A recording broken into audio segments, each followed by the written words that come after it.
I think definitely Jay Guapo because like I don't know, like it's not like they were doing anything illegal. Like if it's borders the line of like legality, that's a different issue, but it's not like they were doing anything illegal. They were kind of like, although it could be like disturbing to like others, some others, they were not doing anything like super wrong, and they kind of got their privacy invaded in a sense. Like, well, it's kind of like consequentialist if we like consider like, well, they were having an affair, but like I think that's like a whole different issue. Like, Right. just like regardless of the subject, I don't know if it's right to just kind of post like other people like without their permission on like social media, something like that, because like that could really spread through like entire world like really quickly.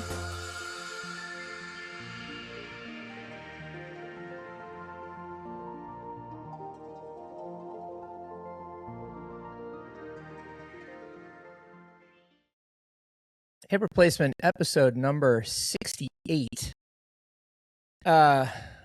It's funny, Kyle. I kind of feel like we're becoming Scott Galloway here, where he's like, in 1968, there was a revolution of young people all across the world. Situationism was founded by. We'll have to change that. I didn't know that was a Scott Galloway thing, but out of principle, I don't love him, so he doesn't own it. He doesn't own it. Sure. We can outdo him. Okay. Well, listen, that certainly should be our aspiration, right? Like, what are we here for? At least in content. In content, that's what matters. Like the conversation, we will always outdo him. We are outdoing him. I've met him a couple of times, and he's a funny guy. He's like, I pay a lot of attention to his content, but I also am always struck by the difference between the guy on the mic and the guy in person. He's very like insecure, maybe is not exactly the right word, but like he doesn't come across with the bombast or the super confidence that you get on the radio. I mean, to me, well, look, we're not going to psychoanalyze him because I don't even know that much, but to me, that's very much is like the sign of a very producible person. Having worked as a producer, like that is a sort of like a trait in a way with like a lot of like, say, television personalities is like, oh, I can whisper in your ear and you're going to repeat it. Like that, a little bit of that. Not exactly that. He's very different, but like I've worked with talent like that who is like, I know why you have this job because you're compelling, but also you can be prompted, et cetera, et cetera. You're producible. Producible is a really producible is a kind of a fantastic word and a statement of the modern ecosystem. I think so much of it is about who is producible, right? We've got President Producible. Literally, it's kind of the state of things. Interesting. All right, well, so we're here. We're joined by Olivia Choi, who, it sounds like you go way back with. So why don't you give her due? Yes, Olivia and I go way back to the beginning of this year. Technically, it was the end of last year, I think. But Olivia, all the way back to 2025. All the way back to 2025 when we were much younger and much, et cetera, et cetera. But Olivia and I connected because she's an undergrad at the college that I went to, which is Georgetown. And she and I connected because there was like a sort of micro internship program. And I was like, why not? Let me see what will happen. And Olivia was one of the people who applied. And I was like, this person sounds great. And so we worked together for, I think it was about 2 months. I think people will remember, if you remember at the beginning of the year, the Tuesday and Thursday editions, Olivia was doing some great reporting about culture and lifestyle for generally young people, but then also with a bend of like, what's happening in Korean culture too, because that's also a passion. She's also an international economics major. So like these all sort of like go together. And I was like, let's flex these muscles, talk about what you love and what you're doing. And here we are. So thank you for joining us, Olivia. Yeah, thank you so much for inviting me. I'm doing awesome. I'm back home from internship. I did an internship this summer at DC. And I came back to my home in Pennsylvania around 4 days ago. And I've been just kind of taking it slow, chilling ever since then. But I'm doing awesome. How are you doing? Good. Doing well. Doing great. Trying to Well, keep cool. Olivia, I was going to say you're in the near the Delaware Water Gap. So worst case, you could just get an inner tube and just kind of float down the river. Seriously, which is a very leisurely, cooling behavior. My wife just bought. She just bought us inner tubes. Actually, they were delivered on Friday. So yeah. So awesome. next weekend we'll go tubing. Well, fun. Olivia, tell me what's going on, or tell us what's going on in international economics right now, because surely, like, you've got a whole thesis prepared on the Japanese currency prop up that Scott Besson is doing, or the SK Hynix situation. Oh my god! Yeah. Yeah, so I guess, Kospi just kind of draws my attention a little bit more because I am Korean. I always care about how Korean companies are doing, and SK Hynix, or SK in general, it's a very, conglomerate, like, big company. I first knew the company because I used their carrier for my, smartphone that I was using in Korea. It was called SK Telecom. But I was so surprised how much SK Hynix grew within the recent years, because trust me, like, I have not really heard of SK for semiconductors, like other things like telecom or like oils. The whole boom that kind of started a couple months back, like with the Kospi, it was rising and rising. I got a lot of impression. Also, my view is limited because I'm not actually in Korea. But what I see in social, what I hear from a couple people around me is that they feel kind of a FOMO when these booming. Samsung Electronics and SK Hynix, they were booming and they were carrying the Kospi up. It reached its record high, and people were feeling FOMO. And I even heard a story of like parents buying like a share of stock for their kids when like they were super young. And I think personally, that could have created like some kind of bubble, because like if you're feeling FOMO and just buying, it'll just kind of pile up. But that's very delicate because you're really like adverse to any kind of risk, anything that'll pop up, and a little miss and then it's gonna crash, which happened. SK Hynix, they missed their earnings, if I remember correctly. Really?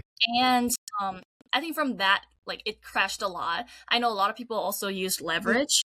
That's right. Yeah, I mean, well, just to quickly back up for anybody who's not familiar. So Kospi is the South Korean stock exchange. The index. Oh my gosh, so sorry. The index. Yeah. No, not at all. It's this is what an international economics student would be aware of. Right. But it is the index that tracks South Korean stocks, and it had this incredible run up, largely due to semiconductor stocks around, like SK Hynix. I'm so interested, just as an aside, the idea of South Korean conglomerates. You see it in Japan as well, but South Korea really in particular, like these incredibly wide-ranging conglomerates that own things in every sector of the market, as opposed to just focusing around one. And in America, we really don't have things like that. Like General Electric was probably the closest to it, where they had television and they had refrigerators and they had jet engines and they had electricity, but it doesn't really exist. GE doesn't exist like that anymore, and it has never really been an American thing. So I find it fascinating. But as a quick aside, the thing that I thought was fascinating about what you just said is the idea that young people, be it through their parents' activity or through their own sense of FOMO, are getting involved in these markets at a time and a stage in their lives when my generation would not have done so. And I'm interested to know, do you feel like that's because information is more available to you, or do you feel like it's because you otherwise there's no way to get ahead, this sort of doomer view that we're on an occasion, we're in a permanent underclass type society, and so you have to participate? I just wonder where your head is on that. Yeah, certainly I agree with the age of entrance to like capital markets is getting earlier and earlier. I think part of the reason is because of the product developments. So it just became a Right. lot easier to invest in stocks compared to like 20 years ago, 30 years ago. And that's something that I also was kind of considering or like researching about when I was recruiting for finance jobs. There's this concept of alternative investments, investment in private markets and any other derivatives. Those things are becoming way easier too because of the product development. A lot of banks are trying to democratize. More people get involved in the private markets. And I think it's the same deal with the capital markets or like stocks in general and Right. even bonds. And I think just over the years, there just has been more attention drawn to the investing, and because it could be just like one friend who's really keen to like finance, like really interested in finance, they could be doing, and then like their friends could be doing, and their friends could also be doing, and it's like it kind of spreads around. Like that's how I first learned about investing, and like how I learned about investing is through my friends. And I think Interesting. that Not just through not through your family, not through yeah. I don't know Right. what the Hmm. newspapers you read or something like that. Yeah, I knew my dad invested in stocks, but he never really taught me how to invest. He just told me like you should like go ahead and invest, but I didn't really know how to. But in college, like This basically is like wild. everyone, yeah, a lot of people like already were investing, or just like knew more about it. Probably because I go to Right. Georgetown, which the business school is pretty strong. That's Yeah, I I was think gonna that's say, well, then a flipped question to that, because like I think this is very, very interesting, but I also think like sure, the Georgetown of it all and the sort of business school of it all, I get that, but I also think given things, this is not new, things like Robinhood, but then also more recently things like prediction markets, there yeah. is more of an understanding and interest from quote unquote normal people and normal kids. So the question, what I'm curious about is like taking all of the sort of business students out of your mind, like are there non-business school economics types who are your friends, are they talking about this too, are they interested, or is it sort Yeah. of like are more Right. normal people, quote unquote, are they Is it in the also talking about this? is it in the Mm, divinity major chat Yeah, also? um, probably, maybe. I think well, I think stocks nowadays have been such like big part of the economy that you can kind of not talk about US economy without talking about stocks, Totally. and it's a very good measure. Like when the US Iran conflict happened, like markets reacted like the quickest, and we can like look at all the different sectors activity and like assume like what's going on because it's just really sensitive to everything that's going around. So I think more people, even when they're not business, like they're not interested in finance, like they have to be knowledgeable to an extent, Yeah. because it just is reflective of a lot of things that are going on in the world. But by no means they were like expert at investing. That like needs a little bit more research, I think, a little bit more interest on your end. But definitely, I can kind of feel that more people are being like aware of like, oh, what's Nasdaq, oh, what's S&P 500, what is this, etc. What is bond. Is there any, you might be like, I don't know, which fine, but like this is like to the point of Ben saying like it would have been when I was younger, this is something that was totally out of my world, me too, but like part of me wonders, and I feel like I've heard these stories of like the 14-year-old who is investing in blah blah blah and like is able to like get some sort of cash outs, not Mm-hmm. prematurely, but just because they were able to access it and do it at a very young age, when I think people Mm-hmm. aren't thinking about it or historically hadn't thought about it. Like, is there a culture, and maybe these are the business school majors, whatever, who like maybe they Mm-hmm. don't have a, like I worked at the library, that was my work study job, like is somebody like day trading now because they have access to this stuff, like is this sort of like replacing an income stream, or like are they investing with the intention of like, well, that's going to cash out in like 20 years, or I'm investing in Mm. it now so that I can get a big payout and whatever, like are young people thinking about that, like are your peers, or no, because like that I'm sure somebody is.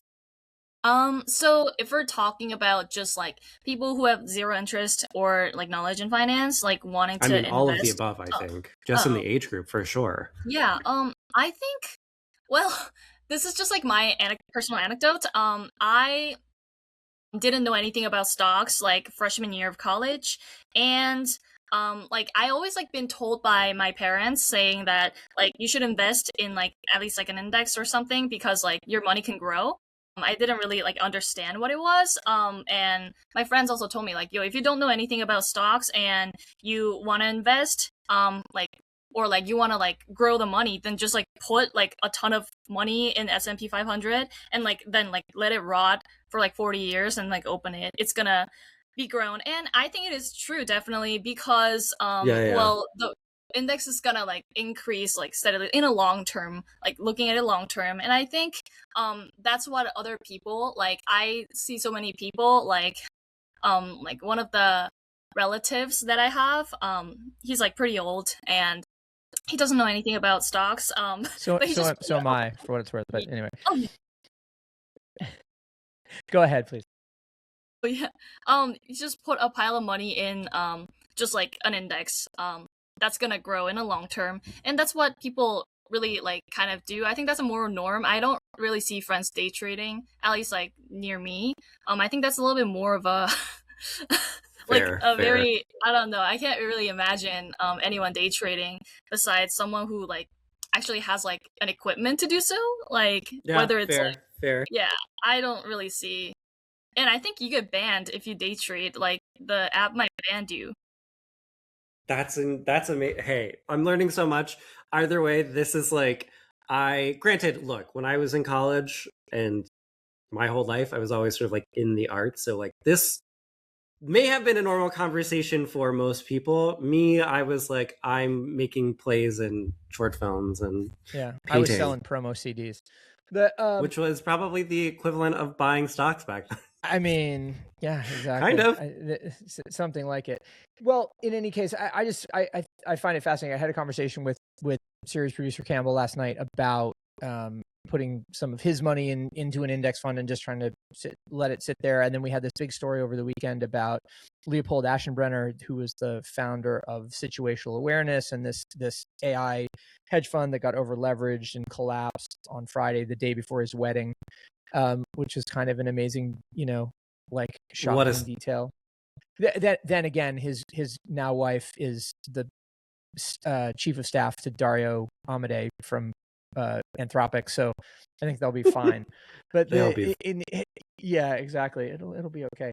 In any case, I just the involvement in the markets at this space, and I think prediction markets figure into it as well, is just kind of interesting. It's the financialization of everything, and the kind of sense of if you're not in the game, you're losing, kind of thing, which is maybe true, but also dangerous for sure.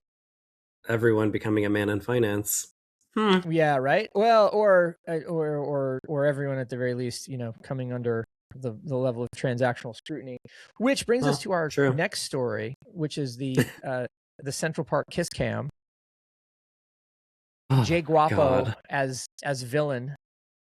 I mean, here Jay Guapo was just our cute freaky friend with the skinny pants, and now he's, I mean, A representation of what's wrong with people today. Honestly, so for those who aren't familiar, they're Jay Guapo, social media influencer, Bronx born, famous for legging level pants, if you could even call them that. But kind of a hip hop attitude. It's the sort of Rick Owens adjacent kind of style. But he posted a video of a couple making out in Central Park, and it turned out that they were colleagues, and in fact that the man was the young woman's supervisor, as I understand it, and partners at a big law firm, and so it ended up becoming like this kind of Coldplay kiss cam situation where people got embarrassed, lives got ruined, all of this sort of stuff. I don't know, Olivia, from your vantage point, whose fault is this? I think I think definitely Jay Guapo, because like I don't know, like it's not like they were doing anything illegal. Like if it's borders the line of like legality, that's a different issue. But it's not like they were doing anything illegal. They were kind of like, although it could be like disturbing to like others, some others, you know, they were not doing anything like super wrong, and they kind of got their privacy invaded in a sense. Like, well, it's kind of like consequentialist if we like consider like, well, they were having an affair, but like I think that's like a whole different issue. Like, Right. just like regardless of the subject, I don't know if it's right to just kind of post like other people like without their permission on like social media, something like that, because like that could really spread through like entire world like really quickly. That's literally exactly what happened. I mean, the thing, I mean, there's so many things about this. I'm shocked that that this is still happening in a way, because like this is like the second or maybe even third summer situation like this has happened. And I don't think it's less that we've not learned the lesson. I don't think there was any lesson anybody thought there was to learn, but now, because at the time of the meta glasses, someone's phone then sort of like did the same thing, and it really sort of sparked these feelings. That like, number one, my thought was like, people like you would die in Europe, Jay Guapo. People are making out everywhere. Like, what are you talking about? Like, chill out. Like, PDA, get over it. Number That's one. funny. But like, number two, and like, I also think people in New York are probably making out everywhere. It's definitely like, I see it more in Europe than I did in LA. But the other thing is that I you know, I agree with everything you said, Olivia, about the sort of privacy stuff, which I think is that sort of storyline, I think, has been well tread in this conversation. But the thing that like is the bug in my bonnet or whatever, it's the same thing that happens with, I don't even remember someone's name right now who comes to mind, but like when the politician or whoever has like an affair scandal or like a sexual scandal or something, I'm always like, who gives a shit? Were you good at your job? Were you doing it? Like, who cares? Like, I'm like, if I don't know their personal situation, maybe that person's like, which has sort of like been discussed, is like, they're kind of separated. So like, who gives a shit? And also, if that person is cheating, that's between them. That literally is not hurting anybody. It might hurt their feelings. It might hurt something else, like in their life, financially, whatever. But like, live and let live. Like, who cares? Like, it's a very similar thing, and it rhymes with the like, well, you can't be transgender or whatever, you can't be gay or whatever. It's like, who cares? Like, who cares? Like, it's a very similar rhyming thing of like, let me police this thing that has nothing to do with me, but I don't Right. agree with it. And it's like, well, then we're not going to be able to do anything, which is hell. Yeah, I was curious. In both of your takes on it, 'cause I land on the same side of the page. I think it's an irresponsible. I mean, it's irresponsible all around, which is, I guess, why the thing, you know, catches fire. Right? It's like a slow motion car crash that, you know, we all get to like and subscribe to in our own ways. But I guess I was curious if there was a feeling from the younger contingent on the call of like, yeah, you should know better. That's, you know, don't do that. It's your fault because Fair. and you get put on blast. And but clearly, Olivia, that's not the way you feel, and which reassures me. It's because I think if we differed that much in a feeling about what's appropriate, it would worry me a little bit. But yeah, certainly. I mean, Right, well, that is a good point. I do think that it's like, look, I guess maybe the first thing that literally popped in my head scene is like, I would never do that if I was having an affair. Are you fucking kidding me? You would never see my face anywhere. Like, it would be behind a closed door, et cetera, et cetera. But like, that's a whole other thing.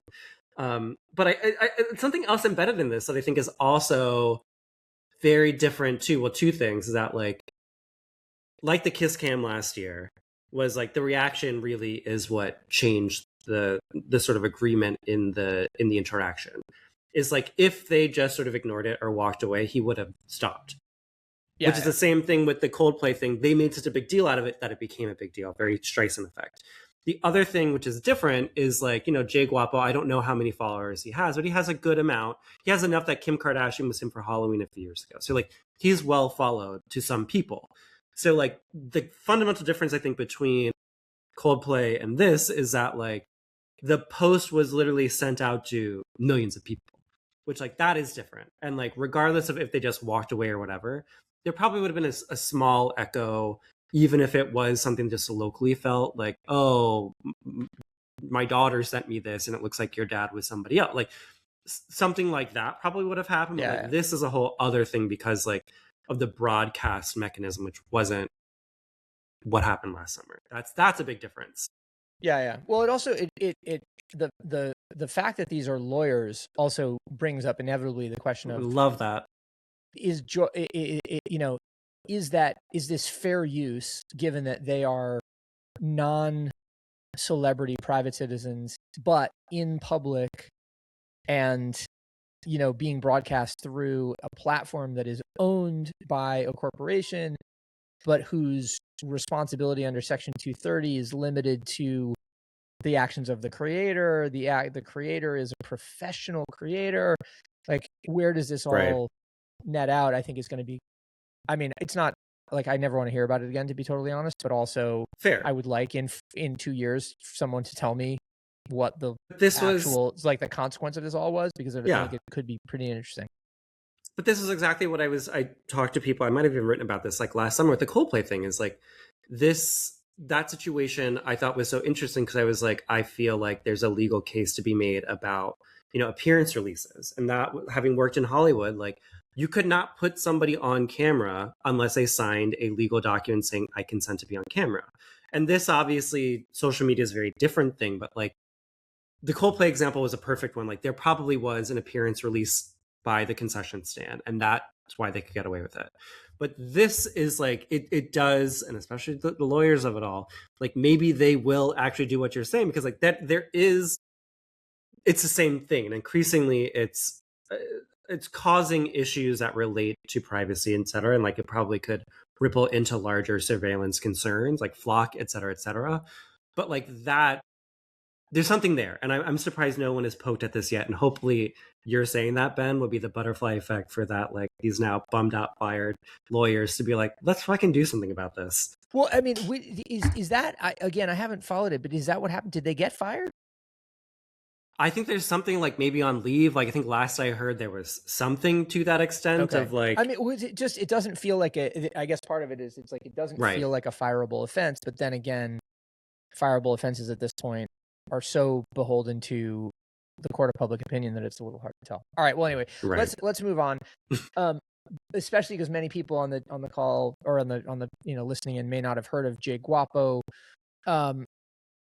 Also, many people listening in may not have heard, Olivia, of Shoes in Texas, the Ella Langley song, which just spent its 15th week at #1, tying I Will Always Love You for the longest consecutive running #1 song by a female artist. Kyle, you wrote that you had not heard the song before you were presented with this fact. Olivia, had you heard the song? Had you heard anything but the song for the last 6 months of your life? Yeah, so I actually searched it up and listened to it myself, like after Kyle like sent me the email. And then like it sounds definitely familiar. I've definitely heard of it like somewhere, but I just like couldn't put a name to a song. Yeah, but I was very surprised to like see the records that he has set, because like I'm sure like songs that are equally popular like definitely like could put like name to a song, but yeah, definitely that's like a ringing endorsement of Ella Langley and Shoes in Texas. Well, it's also funny. I mean, like, so I read about Ella Langley in, I want to say, the New York Times, talking about there was an idea about Ella fellas, who are straight men who are proudly Ella Langley fans, and this whole idea around the changing of codes of masculinity for country music fans, essentially, and that was probably 3 months ago. So early, maybe the song hadn't even gone to #1 yet, but it was like early in its rise. I looked the song up at that point and listened to it, and it's fine. I don't care about it one way or the other, but it was, as a matter of fact, I have a little bit of a hard time understanding how it got to be so big as a pop record. because it doesn't feel like a pop song to me. But irrespective, I looked it up then, and it went away, and I have not heard it since then that I can think of. And yet, here it is. Ryan Broderick in Garbage Day said exactly the same thing you did, Kyle, which was he heard that it was number 1 for 14 weeks and then had to go listen to it because he'd never heard it. I, on the other hand, had never heard the BTS song that they played at the World Cup finale. Like, that thing came on and I was just like, yep, I'm aware of BTS. Never heard this song at all. And it gets to the state of things, right? Which is our filter bubbles have become so separated and so deeply held that we just live in sort of opposite worlds now. Olivia, I wonder, as a young person who is curious and engaged, how much do you feel like you have to get outside your filter bubble? Are you even aware that that you're in a filter bubble? Like, how much work do people around you do to get out? Yeah, I'm right. Is this right? Is this like old man screaming at clouds over here? No. I think well, we're definitely in filter bubble because like there's just like some kind of there's something called algorithm. And well, I really like I really like listening to like just like things that are kind of like a mix, or like if you just like autoplay any songs, like the things that are like getting suggested is just something based on like what I've been kind of listening to, and I think just naturally I just listen to what I like usually listen to. Country is definitely not something that I usually listen to. Probably that could be why I've never heard of this song before. But definitely others, I'm sure they also have similar experience to me because like we all live in the world of algorithms. Yeah, but sure. I know some people like they really like everything. They really for some reason they just like know everything, they like everything, they listen to every single genre of music. I think it's just like there needs to be some kind of interest for them to like actually go in and I'm gonna try listening to like jazz or like country, like swing, like. But it needs like some kind of like derive from the person themselves. But if you're just like living like I just live like I don't really think about like what I need to listen to. I'm just like living my daily lives. I think it's like a little bit hard to like escape out of the filter bubble, like you said. I mean, you're right, and I think that is very true. I had heard the name Ella Langley months ago from a friend who is a country fan, and like I kept hearing about this. I still have not heard it. At this point, I'm like, I'm going to try to not hear it unless I'm forced or whatever. Actively like just avoid at this point, Ella it's like Langley. let me see when it actually gets to me because like it hasn't gotten to me yet, and that So I you're find a really never Ella. curious.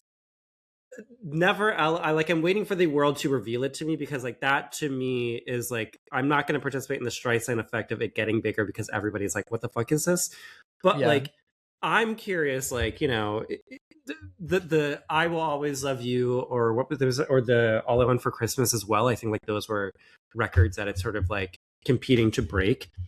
Well, Old Town Road is still really number 1, I think. Yeah, I think holy so. shit. And then but like maybe but that's it. It's Old Town Road, it's Despacito, those big things, it's right? All I Want for Christmas, it's I Will Always Love You. That's why. But like I am so curious with this, and even with Old Town Road, less of Despacito, but like how weighed are these? Because like at least with All I Want for Christmas may be different, but like I Will Always Love You is like those were reliable inputs, like CD sales, radio play, things like that were really tangible. Now I think, and to the point of the filter bubbles and for us not hearing it, is like, not that I think, oh, a bunch of fucking bots are playing this on Spotify and it's pumping the numbers. I don't think that.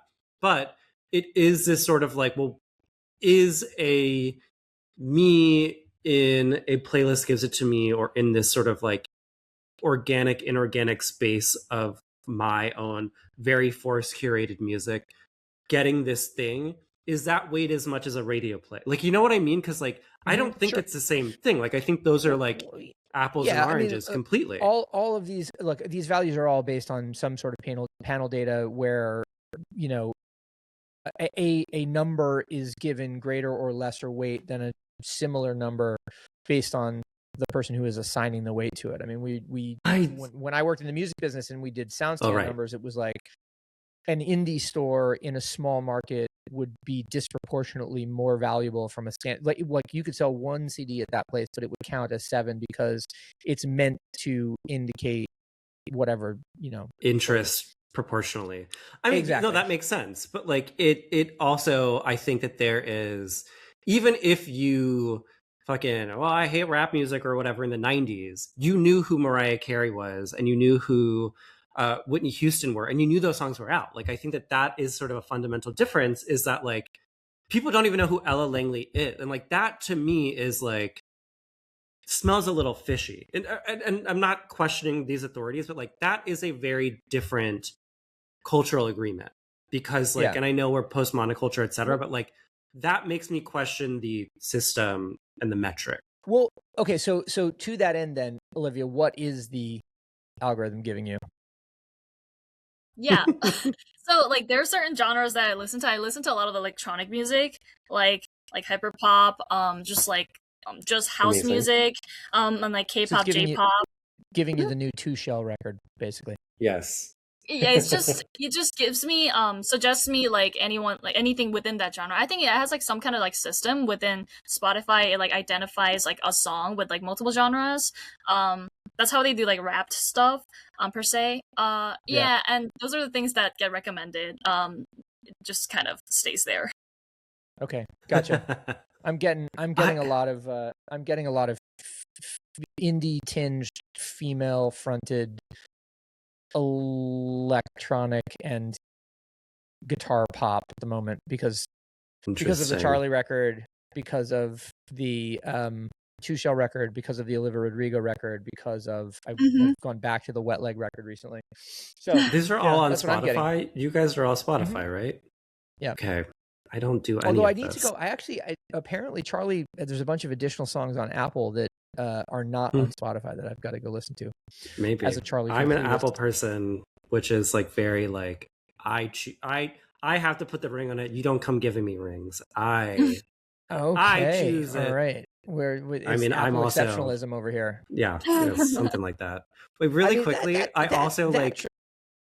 To all of this, actually, well, maybe the Spotify of it all is a part of it, but like there are so many other worlds out there, and like I do interrogate a bit of myself and quote unquote with all of us, like how do we not know this? Who are these people if they are real listening to this stuff? You know what I mean? But also, again, like if you are getting the input, it should be like, hey, you want to choose Texas? Like, but it's not. She has a guitar, like Ben. She could have slipped in the back door from like Olivia Rodrigo, like a little like Parasite. No, I agree with you wholeheartedly. I mean, it's like she's not more than a standard deviation away from Casey Musgraves, and I like Casey Musgraves, fair, so it's like it makes sense. Anyway, I don't know. I find the whole thing interesting. But part of the algorithmic discussion is gets to another item that we were talking about, which is that LinkedIn has now added a slot button so you can indicate if you think something is slop, right, created by AI or alternately AI at the behest of a human creator. And I hate to say it, but I know some people who are using AI optimization to do thought leadership on LinkedIn, not because they can't manage themselves, but because the algorithm rewards frequency and immediacy of posts, right? So you get to be the number one business thought leader in North America by leaning on AI to optimize your thinking and the frequency of your posting, which I get. I mean, it's just gaming the system on the one hand. On the other hand, it's just like, why do we care this much? So stupid. So anyway, I'm excited about the slot button. How are you feeling about it, Olivia? Do you feel like it's good or bad, or are you spending time on LinkedIn? Or going to hold you back when you go into the job market? What right? How's that make you feel? I've been using LinkedIn. Yes. I use it a little bit less now compared to like a year ago when I was like actively looking for like internship opportunities. Well, I I personally didn't come across anything that was like super noticeably AI generated. Well, I could have just like not noticed it because like nowadays like it's gonna be harder to notice which one's like AI and which one's not. But I've definitely heard like since AI started becoming like a big thing, like so many people are using that like as a source of money. If this is the right way to say it, like I know like people who's like doing startup, like they basically have Claude. They have Yeah. themselves and Claude does everything, and they have a whole startup. It's like similar things. I think it's completely plausible when like people are using AI to optimize their profile, like making money. I don't know how exactly it works, but I think if I have the ability to notice it, then like I will like make good use of it. But like as of now, like I don't have enough ability to like notice which one's like AI and which was like not, unless it's like super evident. I Yeah. mean, well, there are some, right. Go ahead, Ben. No. Go ahead, Kyle, please. There are some really egregious ones, which, funny enough, I feel like are always the like sponsored and suggested ones, which you would think they would flag that to begin with, but like no, that's a whole other thing. I also like funny enough, like I spend a lot of time on LinkedIn. I don't want to be there, but I am there. I'm lurking on LinkedIn, sadly, for work and for not. I guess for pleasure, maybe in a way. Like I don't know. Like it is kind of fun and annoying, but like I don't run into as much AI as I would think, or if it is, it's really bad. And I think it's intentionally bad to sort of rage bait you into engaging with it, which I think is a whole other thing. Yeah. But it's like I think you're exactly right, Ben. Like it, because I remember like 2-3 years ago when it was like make your post better with AI. I'm like, never, I'm not gonna fucking do that. But then I would like try it sometimes and be like, well, what are you gonna do? And often it never did anything. Which I'm like, well, I beat the system, but like I don't think it really mattered. But it it's one of those things that is I think it's getting a lot of attention because unlike Meta, or Instagram, which just tried to take your image and put it into AI systems, or TikTok did the same thing a few months ago, or Substack, which is like make sure you're not AI, which is a very different thing than like what this is, which I think is basically like giving you the keys to the car and be like, well, you point out what's the fucking dents. You know what was so interesting about this? So speaking of that for a second,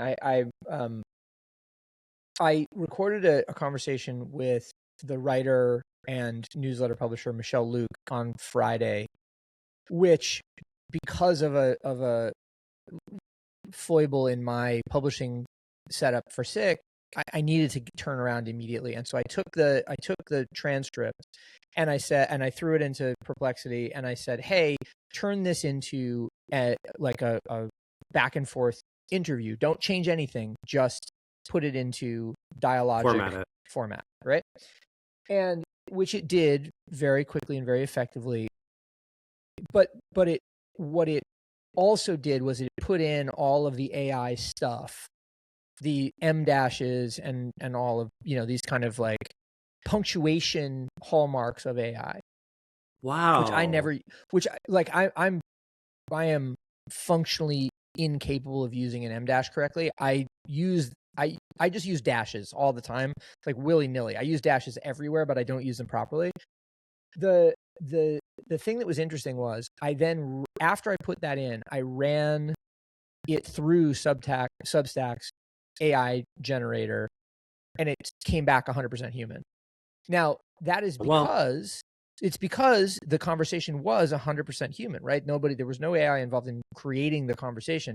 But I thought it was interesting that even though I had run it through this AI function and it put out a bunch of hallmarks of AI, exactly, that the Substack generator still didn't qualify it as such. So I say that to say we continue to be in this weird space of who knows what's real, who knows what isn't. And so at a certain point, you have to just trust your gut and see what happens. Totally. And it also like it is these tools, both the Substack one and the LinkedIn one, is like, well, we're not going to actually meaningfully solve the issue, and we're giving you the control to do it. But like, is that control actually doing that much? Like, I think in the case of Substack, I'm like, why am I like, maybe there is another button I've not seen, but I also spend a lot of time in Substack, and the only time I see that button is for me proofing my own post, which that is not useful. Sure. But like, I want to see that on everybody's like I don't actually want to see that, but like when I want to use that was when I'm reading somebody else's page and I'm like, is this real? Like that's when I want Right. it. But like You want to either you want to way, have like I don't think it's changed that much. Like it because again, although I do think it's interesting, right? Like Olivia, one of the stories that came out over the weekend was about how the LA Times reported that 10% of jobs in Hollywood that are listed as available at the moment are directly tied to AI. Essentially, that Hollywood, as much as it's saying we don't want to involve ourselves in the systems, are bringing it in and turning it into, you know, a part of how creative happens. I guess my question to you is, do you, if something is well done and well wrought, do you care? Yeah, I think that is like a big question. So, well, nowadays, like in schools and even like in the job, like itself, like people actually teach us to use AI well. Well, use it not to cut corners, but like to better your like outcomes. Improve your Yeah, output, right? In some way. optimize, Mm-hmm. etc. Yeah. And I think part of me thinks that like if it's gonna like boost the productivity and therefore like I'm not too sure like what the business model would be like, but if it like creates like a good outcome, like then like sure they'll be good, but like at what cost is like the next problem. Like because like well as like a undergraduate obviously I don't want like AIs to take my jobs, you know. Yeah. Well, it's Like, just the thing that I think is sort of interesting is that, you know, you could imagine a scenario in the not too distant future, or maybe right now, where the OpenAI or the Anthropic bot, I can't remember which one it was, that broke out of its confinement, Both of them. went to Hugging Face, stole the answers to a test it was being asked to do, and came back with the answers like, look at me. You could imagine that automated system just being like, oh, you know what Olivia wants? Olivia wants more hyperpop. So I'm just going to start making Olivia hyperpop and delivering Olivia hyperpop. Or I'm going to break into Charlie XCX's computer and deliver this to Olivia. Or to Ben in that case. Like, or, well, hey, to everybody. Yeah. OpenAI, get at me. No, just joking. But it's kind of funny to think like, you know, if that arrived to you in your algorithmic feed, do you notice the difference? Does it matter to you? Do you put an additional premium on human created stuff that features the Substack Good Housekeeping seal of approval? This was made by 100% creative, you know, human creative. I mean, I'm putting you on the spot a little bit because I'm interested to know what you think, but I also think these are the grand questions of our immediate age, you know? yeah. Well, I think like part of the problem, well, like for Spotify per se, I just know it's AI because like algorithms are like AI based mostly. I know for Spotify, but I think as of now, like AI detectors are like quite unreliable. I know like my friend just posted like her photo and like in the top, like it's like a story, and in the top it says AI. I'm like, this doesn't make any sense. Like, it's just like a photo of like her. Like, why does it say AI? Right. And I know, like, I heard multiple stories of like the writing, it just like wrongly detects as like AI written and vice versa. So I think that is like a like issue why I can't really trust it. Therefore, I'm not giving as much credit to like I can't really tell a difference, or like I can't really know like this is human created, this is AI created, because like, you know, detectors are quite unreliable. But if that issue is somehow solved, then like I would of course value like human created stuffs more, because like I don't want to like discredit those who make contents with AI. I think it just takes a little bit more than like a lot of people could just like learn how to use I don't know how to say this. You can say that it's not as valuable or credible. That's fine. Or I will say it rather.